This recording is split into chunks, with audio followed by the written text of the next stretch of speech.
Russian Olympic Committee (ROC) President Alexander Zhukov has claimed the country will not recognize the conclusions of the McLaren Report, one of the two outstanding criteria required for the Russian anti-doping agency, RUSADA, to be made compliant.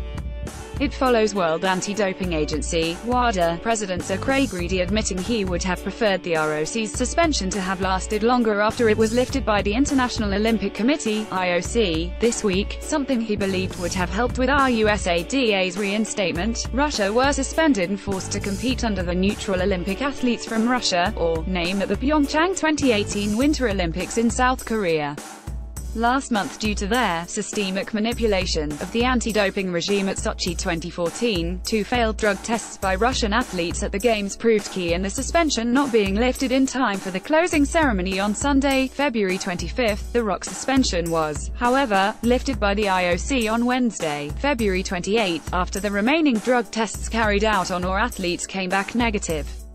Acknowledgement of the findings of Richard McLaren and Samuel Schmidt's reports into the doping scandal is one of two outstanding requirements needed for RUSADA to achieve compliance.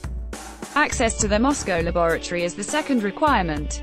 Zhukov has reportedly dismissed the prospect of Russia acknowledging the findings of the McLaren report, though, and has claimed Schmidt found that a state-supported system did not exist. The roadmap for the restoration of the Russian anti-doping agency has been practically completed, with the exception of 2 points, Zhukov said. According to Sport Express, the first of them is the recognition of the conclusions of the McLaren report, which cannot happen, because it claims that there was a system of doping supported by the state in Russia, which is not so. The report of the IOC Commission under the leadership of Samuel Schmidt directly says that such a system did not exist. Therefore, there is a contradiction that, within the framework of negotiations with WADA, must be eliminated. WADA insists on recognizing what was not. WADA President Sergei Gredy reiterated this week that two criteria must be met for RUSADA to be made compliant. Copyright Getty Images. Zhukov also claimed access to Moscow laboratory would depend on the outcome of an ongoing criminal investigation in Russia concerning Grigory Rodchenkov,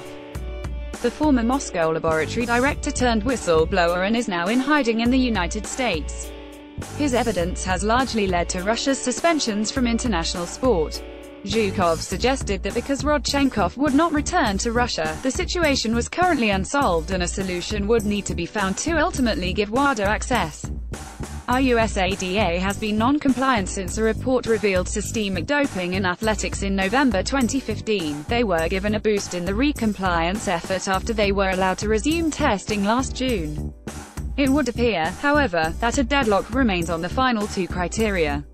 Russian suspensions introduced by the International Association of Athletics Federations and the International Paralympic Committee will also likely remain in place until RUSADA is declared compliant by WADA. Zhukov also claimed that a boycott of Pyeongchang 2018 was never an option, despite the suspension of the ROC leading to Russian athletes competing neutrally as all. Many underestimated the possible consequences of the boycott, he said. According to the Russian news agency TASS, it could have resulted in the ban from 4 Olympics and in fact the complete sports isolation of the country. This is why I never even tried to consider such option. There were provocations, an unstable situation as well as an unfriendly attitude on behalf of some foreign athletes, let alone the foreign media. Loads of nerves were burnt both on our and their behalf, as well as on behalf of our fans, who worried for our athletes because they were forced to compete not dressed in our national uniform, without the state anthem and the national flag.